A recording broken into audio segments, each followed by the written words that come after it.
Spend a cozy night with us as I make one of our favorite dinner meals. Happy Vlogmas Day 6.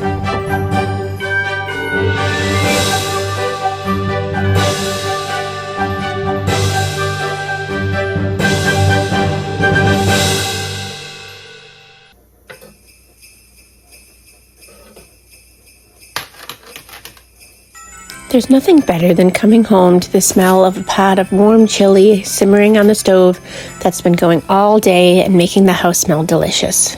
Making chicken chili in the crock pot has been one of my favorite go-to meals because it's delicious and it's so filling, and even the small child loves it. She actually asks for it all the time, and it only takes a few minutes to prep up and get it all ready, and then I can go run my errands and leave it in the crock pot while it's stewing away, going low and slow and getting everything done. And I also like that there's no one way to make a chicken chili, or any chili for that matter, unless if you live in the South or in Texas and then you want to fight me over the beans, but it's okay. I'm not making a traditional chili today, but for what it's worth, I do love me some beans in my chili, but that is a different discussion. Chicken chili is so versatile. As long as you have some chicken, it doesn't even matter what cut of chicken you have. You just have to throw it in with a whole bunch of seasonings and some beans and maybe some tomatoes or some spices. We opted for no jalapenos today because small child doesn't like them. I also like to add green chilies sometimes if we have those, but today was just a simple pantry dump with whatever I had.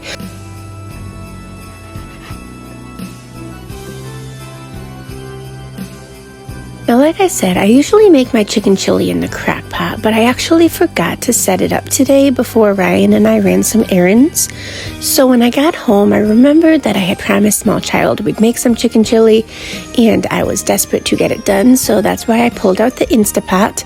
The Instapot is so convenient because this entire dish was done in less than an hour. And with the crock pot, I like to keep it going for at least 4 hours so that way the flavors can really merge. Now, mind you, the Instant Pot was not as flavorful as the crock pot because it wasn't sitting there for so long, but it was still super hearty and delicious, and we definitely still enjoyed it when it was finished.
Once the chicken was tender, I decided to add a bag of frozen corn, which I love adding just some sort of crisp vegetable right at the end. I obviously wanted the frozen corn to be thawed, but I didn't need it to be super mushy, so that's why I didn't add it in the beginning. I wasn't going for a chowder. I thought about adding some half and half or some heavy cream, but I went for half a block of cream cheese instead, and this was actually a mistake. I usually put the cream cheese in the crock pot and it has time to really go into the chili, but it didn't in the Instapot. So next time I definitely would have gone for the half and half with the heavy cream and not with the cream cheese.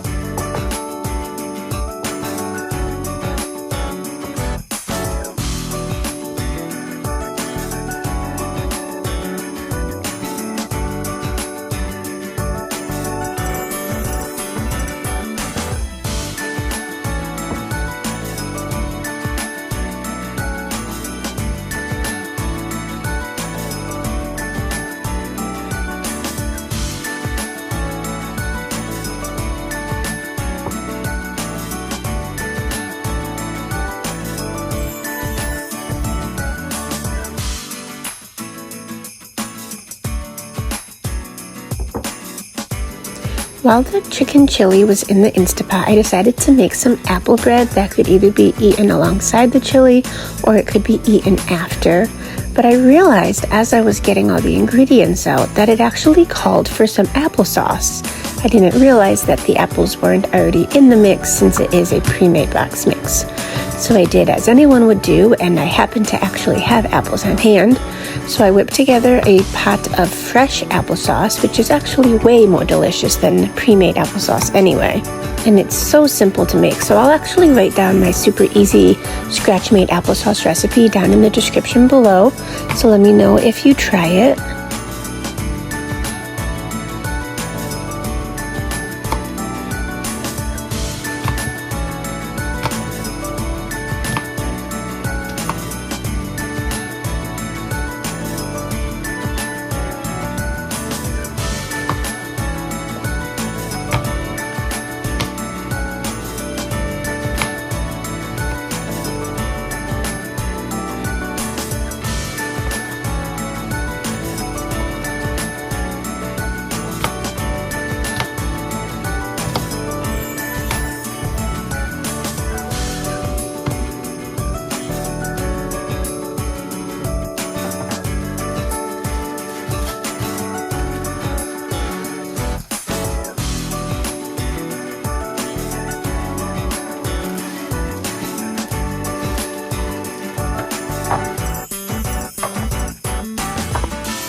One of the best parts about making scratch-made applesauce is that after you add the cinnamon, the applesauce has to simmer away on the stove for a little while, low and slow, and it brings all that sweet, Christmassy, holiday goodness smell into the air.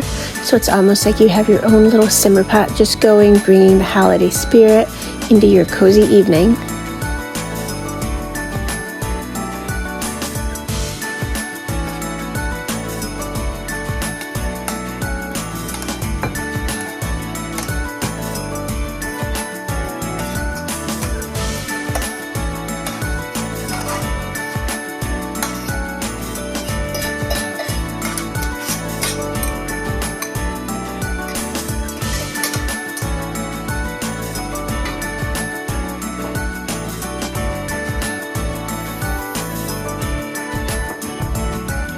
And now that the applesauce was done, I was finally able to actually make the apple bread that I wanted to make. And the recipe only called for half a cup of applesauce, and I probably made like 2 or 3 cups worth with the 5 apples that I chopped up. So you best believe that after I finished making the bread, I scooped myself a big old heaping of this chunky, delicious applesauce, and I added a little bit of Cool Whip, and I enjoyed it just like it was a little bit of apple pie without the crust.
Thank you so much for spending this cozy evening with us as we enjoyed our chicken chili and apple bread with homemade applesauce.